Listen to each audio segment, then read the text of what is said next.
Assalamualaikum warahmatullahi wabarakatuh. Alhamdulillahirrabbilalamin. Akhirnya kita ketemu lagi dalam kegiatan belajar melalui video pembelajaran. Jangan lupa subscribe channelnya, like, share, dan komen ya. Setelah sekian lama akhirnya ini baru membuat lagi video pembelajaran baru. Hari ini kita akan membahas tentang inflasi, yaitu materi pembelajaran ekonomi kelas 10. Baiklah, langsung saja kita bahas apa itu inflasi. Kita lihat pengertian dari inflasi. Inflasi adalah kenaikan barang dan atau jasa yang bersifat umum dan terjadi secara terus-menerus dalam jangka waktu yang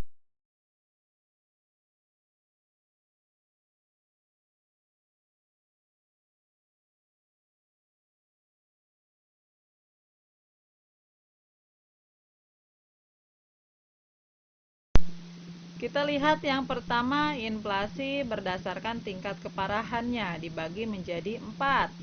Yang pertama ada inflasi ringan, yaitu inflasi yang mudah untuk dikendalikan dan belum begitu mengganggu perekonomian suatu negara. Terjadi kenaikan harga barang atau jasa secara umum, yaitu di bawah 10% per tahun dan dapat dikendalikan. Kemudian yang kedua ada inflasi sedang. Inflasi sedang yaitu inflasi yang dapat menurunkan tingkat kesejahteraan masyarakat berpenghasilan tetap, namun belum membahayakan aktivitas perekonomian suatu negara. Nah, inflasi ini berada di kisaran antara 10 sampai 30% per tahun. Kemudian yang ketiga ada inflasi berat, yaitu inflasi yang mengakibatkan kekacauan perekonomian di suatu negara. Pada kondisi ini, umumnya masyarakat lebih memilih menyimpan barang dan tidak mau menabung karena bunganya jauh lebih rendah ketimbang nilai inflasi. Inflasi ini berada di kisaran antara 30 sampai 100% per tahun. Dan yang keempat, ada inflasi sangat berat atau sering disebut juga dengan hiperinflasi, yaitu inflasi yang telah mengacaukan perekonomian suatu negara dan sangat sulit untuk dikendalikan. Meski dilakukan kebijakan moneter dan fiskal, inflasi ini berada di kisaran antara 100% ke atas.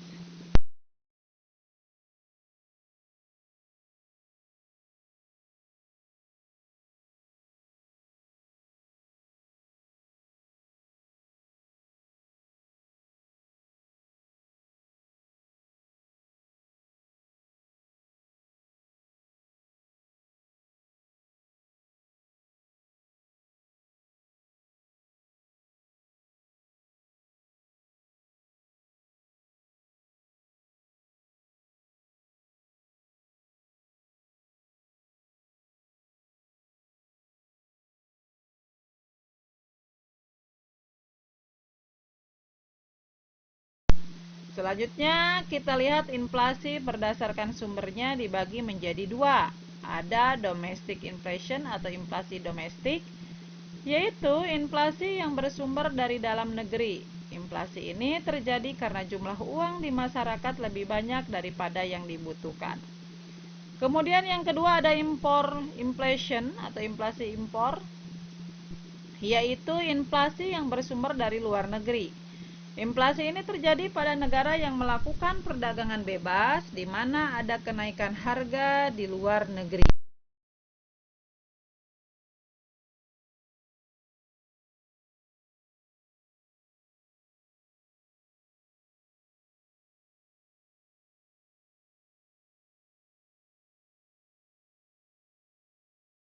Kita lihat yang pertama, demandful inflation tadi adalah penyebab ini terjadi karena peningkatan permintaan untuk jenis barang atau jasa tertentu. Dalam hal ini, peningkatan permintaan jenis barang atau jasa tersebut terjadi secara agregat atau sering juga disebut dengan agregat demand.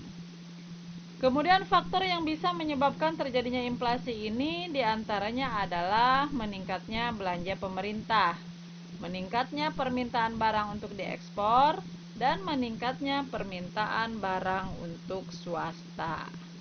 Oke, selanjutnya kita lihat dorongan inflasi atau dorongan biaya.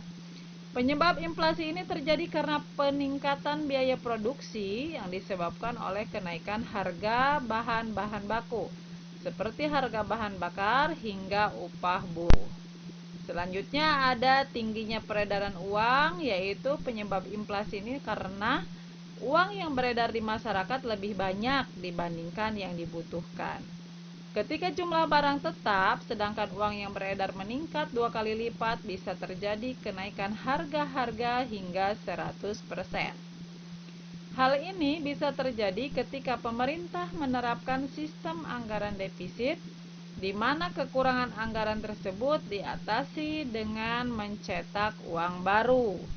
Namun, hal ini justru membuat jumlah uang yang beredar di masyarakat makin bertambah dan semakin mengakibatkan inflasi. Itulah inflasi berdasarkan penyebabnya. Selanjutnya kita lihat apa saja sih dampak dari inflasi. Dampak dari inflasi kita lihat bagi para penabung, ada juga bagi seorang debitur atau kreditur. Dampak bagi pemilik pendapatan tetap dan tidak tetap, dan dampak bagi perekonomian nasional itu sendiri. Kita lihat bagaimana cara mengendalikan inflasi.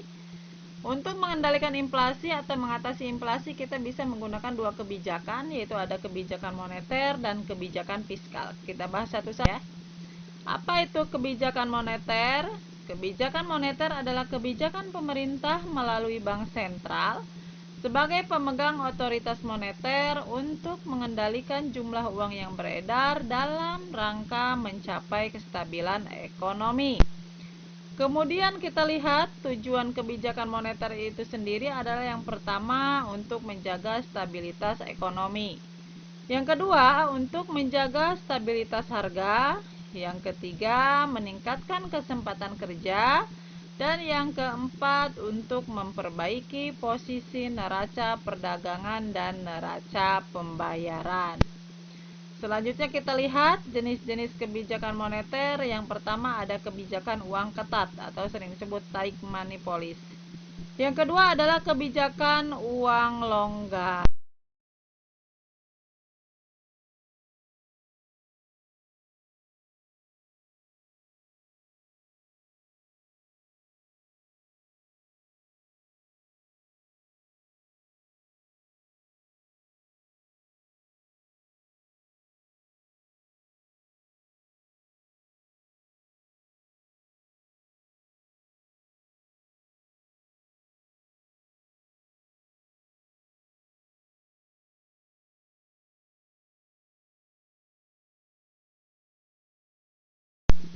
Selanjutnya kita lihat tentang kebijakan fiskal. Kebijakan yang kedua untuk mengatasi inflasi.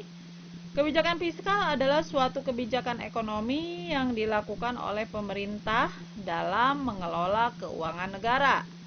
Kebijakan fiskal terbatas pada sumber-sumber penerimaan dan alokasi pengeluaran negara yang tercantum dalam APBN, dan semua itu untuk mengarahkan kondisi perekonomian menjadi lebih baik.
Oke, selanjutnya kita lihat instrumen kebijakan fiskal.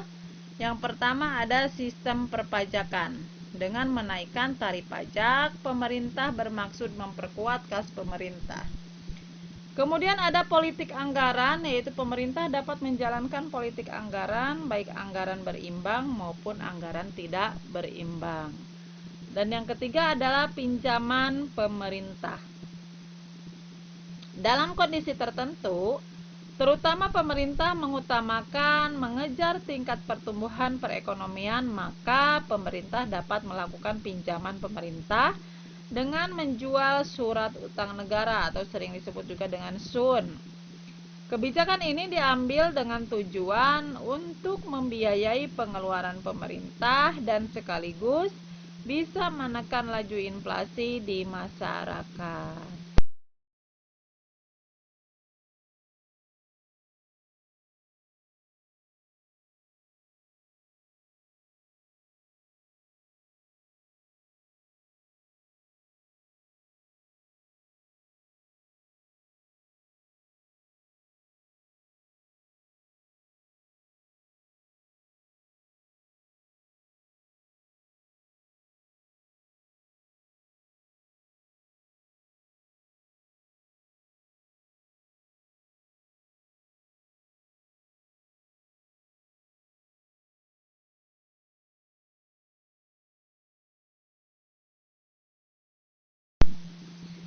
Sampai di sini dulu materi kita, ketemu lagi pada video pembelajaran lainnya. Jangan lupa subscribe channel Neneng Kurniati. Semoga video ini bermanfaat untuk kita semua, terutama untuk kalian yang ingin belajar. Sampai ketemu lagi. Semoga selalu sehat, bahagia, senantiasa menjaga kesehatan. Oke, bye bye. Assalamualaikum warahmatullahi wabarakatuh.